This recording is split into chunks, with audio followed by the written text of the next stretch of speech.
MP Bimol akoi jamna handak haukiba February 3 da Parliament da English da thamkiba wafam sing adugi Manipuri translation miyam da thamjari. Ozana Parliament Constitution se karino masakta khibani Madam Chairperson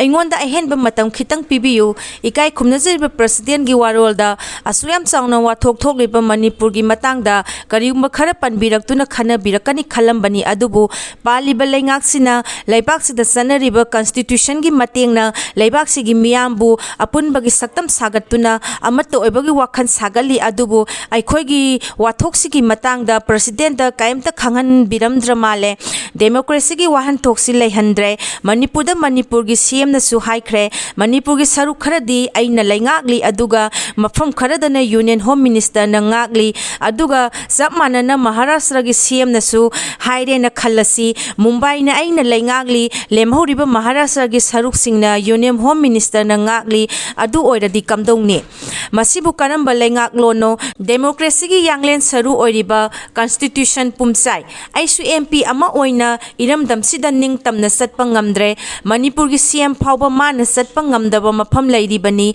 adu oirabadi Article 19 da yauriba free movement kaida laikre Manipur gi makok oina wayen doise kanano khangdre CM na security force da order pibada inbidre loire Madam Chairperson masi masu khangjinbiu army troops 60,000 hena center na tharaktuna irang se laksinaba honari adubu kanade 57 Mountain Division gi makhada leiriba army camp manungda November 2024 da Misang Kamal Babu bu hekta manghan khibasigi matangda Defense Minister na wa amatangangde army chief na wa amatangangde Article 32 sida hingbada changba miyoi bagi legal right piribani jiribamda amung yengsi kuki terrorist na security force ki mamang maktada misam nupi angang faraga puraga mihathina hatok pikhibagi medical report ta palli big seat bara haiduna leingak sina lauri aduga pot ki mamal na atia yaure Manipur da Imphal dagi Kolkata fawda flights 16,000 lawduna miyam dagi fong na lut tawri India na Manipur da British na Hindu Muslim khaibung tana handuna maitai ga kuki ga tinaba ya handre ruling government sina India gi mayok ta lal hauriba kangbu budi Hananaba sipai mayam thajin duna koitan tana hali aduga Central Force na kuki da sogatuna lansi da hena mai chakpi duna sugi namada kuki la lauba sing da openly mateng pangli masigi phol aphaba khak oiroi KNA B lan misingi pumtharaba asiba hakchang kaya mai thadokhre source